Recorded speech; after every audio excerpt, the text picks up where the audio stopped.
क्या आप जानते हैं कि 2024 में भारतीय महिलाओं ने 5,183 नए पेटेंट की फाइलिंग की है। यह आंकड़ा 10 साल पहले केवल 15 का था।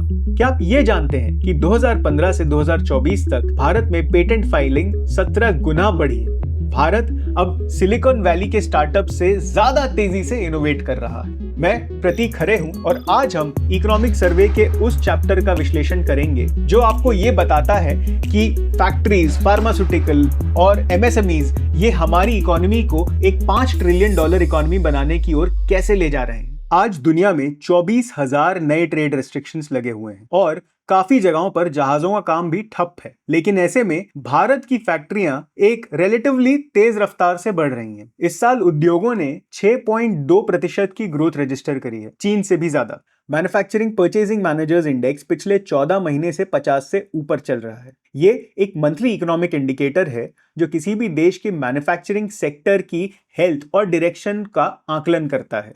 ये production, new orders, inventory levels और एम्प्लॉयमेंट जैसे महत्वपूर्ण पहलुओं को मापकर उद्योग की ग्रोथ रेट या उसके कॉन्ट्रैक्शन की रेट का आकलन करता है। यह आपके लिए क्यों मायने रखता है? क्योंकि नीति आयोग के अनुसार इंडस्ट्रियल आउटपुट में हर 10% की बढ़त से 12 लाख नई नौकरियां क्रिएट होती हैं। भारत अब स्टील से लेके स्मार्टफोन तक सब कुछ खुद बना पाता है और आप इसी वजह से एक ऐसी इकोनॉमी का हिस्सा बन रहे हैं जो दुनिया में सबसे तेज ग्रो कर रही है और धीरे धीरे हम अपना इंपोर्ट कम और एक्सपोर्ट ज्यादा करने की डायरेक्शन में जा रहे हैं। अब देखते हैं इंडस्ट्रियल ग्रोथ, इनोवेशन और एमएसएमईज को लेके कुछ मुख्य बातें।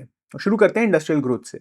भारत अब दुनिया का सीमेंट का दूसरा सबसे बड़ा प्रोड्यूसर बन चुका है। 9.9% कंस्ट्रक्शन ग्रोथ के साथ एक आत्मनिर्भर इंडस्ट्री की तरफ जा रहा है। अप्रैल से नवंबर 2024 के 6 महीने में स्टील प्रोडक्शन 3.3% से बढ़ा, जिससे कि बुलेट ट्रेन और इंफ्रास्ट्रक्चर प्रोजेक्ट्स और सहज हो जाएंगे। 4.17 लाख करोड़ रुपीस के टर्नओवर के साथ भारत की फार्मास्यूटिकल इंडस्ट्री दुनिया में तीसरी सबसे बड़ी है और दुनिया की 60% वैक्सीन्स भारत में बनती हैं। तो इसमें सरकार का योगदान क्या था? पीएलआई स्कीम से 8.5 लाख नई नौकरियां मई 2024 तक बन चुकी थी और 11 लाख करोड़ तक का प्रोडक्शन हुआ है। समर्थ उद्योग सेंटर्स में 10 से ज्यादा इंडस्ट्री 4.0 हब्स बने, जिसमें एआई, रोबोटिक्स और आईओटी को बढ़ावा दिया। पर चैलेंजेस भी हैं। 45% स्किल गैप है एडवांस टेक्नोलॉजी जैसे रोबोटिक्स में और केवल 12% एमएसएमईज को फॉर्मल क्रेडिट मिला। अब बात करते हैं इनोवेशंस की, स्टार्टअप्स की। 2015 में भारत में 6,000 के आसपास पेटेंट फाइल हुए थे और यही 2024 में 1,03,000 से ज्यादा का नंबर है। 17 गुना ग्रोथ। इसमें महिलाओं के पेटेंट्स 2015 में 15-20 के आसपास थे और अब वो 5,000 के आसपास पहुंच चुके हैं। भारत की ग्लोबल इनोवेशन रैंकिंग भी इंप्रूव हुई है। 2015 में जहां भारत 81 पे था, अब 39 पे पहुंच चुका है, ब्राजील और वियतनाम से आगे। स्टार्टअप दुनिया में 13,000 से ज्यादा डीपीआईआईटी रिकॉग्नाइज्ड स्टार्टअप्स अब एआई, ड्रोन्स और बायोटेक में काम कर रहे हैं। ट्रेडमार्क्स 2016 से दुगने हो गए हैं। ये बिजनेसेस बढ़ने का एक बड़ा संकेत है, पर समस्याएं भी हैं। भारत अभी भी R&D इन्वेस्टमेंट्स में बहुत पीछे है। अपने जीडीपी का 1% भी R&D में खर्च नहीं करता, जबकि इजराइल जैसा देश 5% से ज्यादा करता है। फार्मास्यूटिकल्स में भी हमारे टर्नओवर का हम 5% भी R&D में इन्वेस्ट नहीं करते हैं। ग्लोबल एवरेज 15% है। अब बात करते हैं एमएसएमईज या छोटे उद्योगों की, जो देश की रीढ़ है। भारत में 45% एक्सपोर्ट एमएसएमईज करते हैं। 30% हमारा जीडीपी एमएसएमईज से आता है और 12 करोड़ नौकरियां एमएसएमईज में हैं, मेक्सिको की पॉपुलेशन से भी ज्यादा। एमएसएमईज के लिए काफी रिफॉर्म्स भी हुए, जिनमें से कि एक उनके लिए एक 50,000 करोड़ का कॉर्पस फंड क्रिएट किया गया, जिससे कि वो स्केल अप कर पाए। 1.5 करोड़ बिजनेसेस को उद्यम पे रजिस्ट्रेशन करवाया गया, जिसमें से कि 90% मैन्युफैक्चरिंग यूनिट्स थे। उद्यम रजिस्ट्रेशन से उनको गवर्नमेंट स्कीम्स और क्रेडिट की एक्सेस सहजता से मिलती है। पर समस्या यह है कि इस सब के बावजूद केवल 12% एमएसएमईज को फॉर्मल क्रेडिट मिलता है। अब कुछ चुनौतियों की ओर देखते हैं और जानते हैं कि उनके समाधान क्या हैं। और पहली चुनौती है चीन पे निर्भरता। सोलर पैनल्स के लिए 60% कंपोनेंट्स हम चाइना से लाते हैं।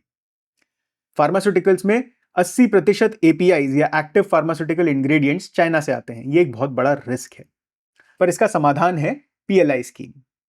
पीएलआई स्कीम ना केवल फार्मास्यूटिकल और सोलर पर मुहैया है, पर ये स्ट्रेटेजिक सेक्टर्स जैसे कि टेलीकॉम और ड्रोन्स पर भी मिल रहा है।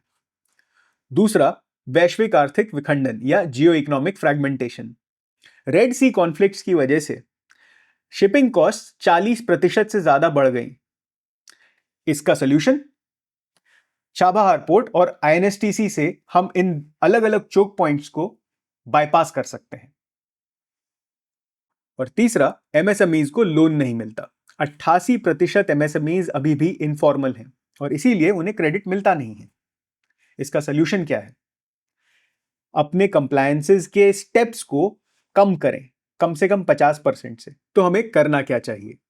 अगर आप नीति निर्माता हैं तो समर्थ 2.0 को फास्ट ट्रैक करें, एआई ड्रिवन मैन्युफैक्चरिंग की ओर जाएं, आरएनडी को बढ़ावा दें, फार्मास्यूटिकल्स में आरएनडी के इंसेंटिव्स को 200% कर दें।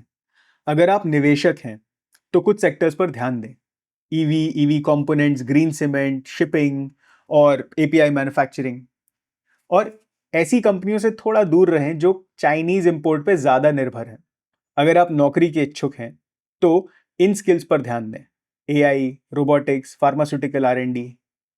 और कुछ हॉट डोमेन्स हैं, patent law, compliances for exports, ऐसे डोमेन्स पर भी ध्यान दें। तो निष्कर्ष क्या है? 2047 तक अगर हमें मैन्युफैक्चरिंग को अपनी इकोनॉमी का 25% या उससे ज्यादा का कंट्रीब्यूटर बनाना है तो हमें PLI, ease of doing business जैसे रिफॉर्म्स पर जोर देना होगा, उन्हें सही से इंप्लीमेंट करना होगा। हमें ध्यान रखना होगा कि हम चाइना पर अपनी डिपेंडेंस या निर्भरता बढ़ाएं नहीं। हमें शिपिंग पर पकड़ बनानी पड़ेगी, हमें आरएनडी पर खर्च बढ़ाना पड़ेगा। हम अभी बहुत पीछे हैं बाकी देशों से। और ये जो स्कीम्स हैं समर्थ, इनका इम्प्लीमेंटेशन अक्रॉस स्टेट्स हमें कंसिस्टेंट करना पड़ेगा। ध्यान रहे, हर 1 करोड़ का औद्योगिक निवेश 12 नई नौकरियों को जन्म देता है। ये सीआईआई का डेटा है। इकोनॉमिक सर्वे कहता है, innovate, deregulate, dominate, but stay vigilant. अगर आपको ये वीडियो पसंद आया तो लाइक करें, शेयर करें, सब्सक्राइब करें। अगले वीडियो में हम कृषि क्रांति पर चर्चा करेंगे। तब तक के लिए धन्यवाद और बाय बाय।